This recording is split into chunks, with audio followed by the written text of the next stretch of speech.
दोस्तों हमें लगा था कि 60 सीटों पर ही फाइनल हो गई एमआईएम पार्टी, लेकिन 60 नहीं, 62 भी नहीं, 70 भी नहीं, टोटल 81 सीटों पर एमआईएम की फाइनल होती हुई नज़र आ रही है। और अभी भी फाइनल नहीं कहा जा रहा है इसको, अभी भी कह रहा है कि कुछ जगहों पर हो सकता है थोड़ा सा और भी सीटों पर बढ़ोतरी हो एमआईएम पार्टी का। तो टोटल 81 सीटों की बात कर लेते हैं। अगर बढ़ोतरी होगी तो उसके बाद फिर हम लोग अलग से बातें कर लेंगे इस वीडियो के, या अलग से वीडियो बनाकर हम लोग। फिलहाल अभी तक ऑफिशियली भी एमआईएम की तरफ से कोई घोषणा नहीं हुआ है, लेकिन अलग अलग जहाँ जहाँ से नगर सेवक जीतते जा रहे हैं, अपडेट करते हुए जा रहे हैं, उन सबको जोड़कर एक जगह करने की कोशिश किए हैं। और उन सबको जोड़कर जब एक जगह किए हैं तो टोटल 81 सीटें बन रही है, 81 नगर सेवक बन रहे हैं। और साथ के साथ एक मेयर जो कि थोड़े ही वोटों से जीते हैं, लेकिन हराया किनको? बीजेपी को। और अगर बीजेपी को एमआईएम हराती है तो चर्चाएं तो फिर चलना बनता है। और इसकी चर्चा खूब हो रही है कि एमआईएम ने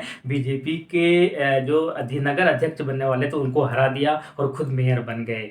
तो भाई इसकी चर्चाएं भी खूब चल रही है। और कारंजा की मैं बात कर रहा हूँ, कारंजा पर एमआईएम ने फिलहाल कब्जा कर लिया है 17 नगर सेवक को के साथ में। तो इसकी चर्चा बहुत ज़्यादा चल रही है, अभी और भी चलेंगी इसके बारे में। एम के जो सदर असदुद्दीन ओवैसी वो क्या बोलेंगे, इम्तियाज़ जलील साहब का भी जो रिएक्शन है वो आने बाकी है। उन सारी चीज़ों को हम लोग अलग से बातें करेंगे, लेकिन फिलहाल वो जो 81 सीटें हैं वो कौन कौन से कहाँ कहाँ से है वो थोड़ा सा देख लेते हैं, और उसके बाद चीज़ें आपको भी समझ में आने लगेगी। सबसे पहले जलगांव से बात कर लेते हैं। जलगांव से 4 सीटों पर एमआईएम की जीत हुई है। इसी तरीके से बुल्ढाना से 13 सीटों पर एमआईएम की 13 नगर सेवक जो है वो जीत कर जो है मैदान के अंदर आए हैं। धुले से जो है सिर्फ 1 सीट एमआईएम की जीत हुई है। उस्मानाबाद से जो है वहाँ पर भी सिर्फ 1 नगर सेवक की जीत हुई है। कामती से जो है वो 2 नगर सेवक की एमआईएम की जीत हुई है। बीट से जो है वो 2 सीट पर जीत हुई है। नांदेड़ से जो है वो 2 सीटों पर जीत हुई है। अकोला से अच्छा खासा प्रदर्शन रहा है और 11 सीटों पर जो है टोटल जो है जीत हुई है।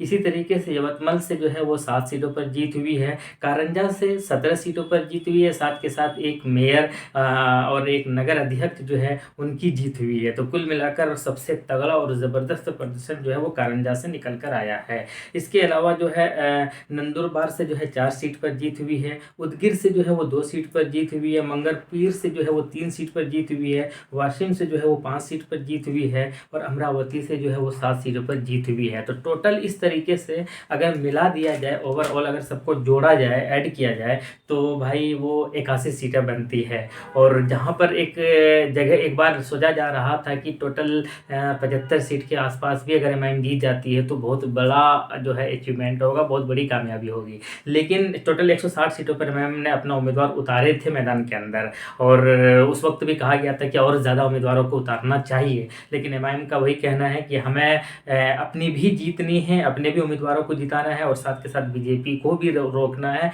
ये पर्पस और ये थ्योरी रहा है एमआईएम का अलग अलग राज्यों में। तो फिलहाल 81 सीट जो कह रहे थे, जो एक ओपिनियन पोल की जैसे बातें कर रहे थे लोग कि शायद 70-75 सीट एमआईएम जीत जाती है तो बहुत बड़ी कामयाबी होगी महाराष्ट्र के अंदर नगर परिषद वाले चुनाव के अंदर। तो फिलहाल तो वो तो पार कर गया है, ओपिनियन पोल से ज़्यादा ही निकल गए हैं। और 81 सीटों पर अभी तक की, जिस वक्त मैं बता रहा हूँ, अभी तक फाइनल नहीं आया हुआ है, मैं आपको बता दूँ, अभी भी फाइनल जो है वो आना बाकी है। हो सकता है 2-4 नगर सेवक इधर उधर भटक रहे हो, मतलब वो इस रिकॉर्ड में नहीं आया हो, तो और भी ऐड हो सकता है। लेकिन फिलहाल ये जो 81 है ये तो 100% है, ये तो जीते ही जीते हैं, इसके अंदर और भी ऐड हो सकता है। तो 81 नगर सेवक जीत कर जो है एमआईएम ने एक इतिहास रचा है महाराष्ट्र के अंदर। 75 की बातें हो रही थी और उसको क्रॉस कर गया है, उसको पार कर गया है और एक बहुत बड़ी कामयाबी हासिल की है। और याद रहे कि ये तो अभी ट्रेलर है, अभी पिक्चर एक और बाकी है। यानी कि वो 15 जनवरी को वोटिंग होनी है, जिसका महानगर पालिका की मैं बात कर रहा हूँ। जब शहरों को मेयर बनेंगे, महानगर पालिका पर कब्जा करेंगे, शायद ये एनर्जी वहाँ पर बहुत ज़्यादा काम आने वाली है। और 16 जनवरी को आपको पता चलेगा कि इसके अंदर और 4 चांद लगने वाले हैं, और एक बड़ी कामयाबी जो है वो 16 जनवरी को भी निकल कर आ सकती है। और वो एक बड़ी जो है फतेह के तौर पर जो है देखा जाएगा अगर वो महानगर पालिका एमआईएम ज़्यादा सीटों पर कब्जा करते हैं। मुंबई को कब्जा करना है पर्पस है, वहाँ औरंगाबाद को कब्जा करना पर्पस है। तो ये बड़े बड़े शहरों जो है ऐसे शहरों पर कब्जा करना इन लोगों का पर्पस और मकसद फिलहाल बन चुका है। लेकिन अगर अभी नगर परिषद के चुनाव के रिजल्ट की अगर बात की जाए तो टोटल 81 सीटों पर जो है फिलहाल जीत हो चुकी है। ऑफिशियली है ये, इसके अंदर और भी कहा जा रहा है कि 2-4 सीट ऐड हो सकता है। फाइनल अभी भी नहीं है। ऑफिशियल एमआईएम की तरफ से अभी तक फाइनल रिजल्ट नहीं बताया गया है, लेकिन कुल मिलाकर 81 सीटों पर फिलहाल जीत हो चुकी है। आपकी क्या कहना है कमेंट बॉक्स में बताइएगा। मिलते हैं नेक्स्ट वीडियो में। थैंक यू, जय हिंद।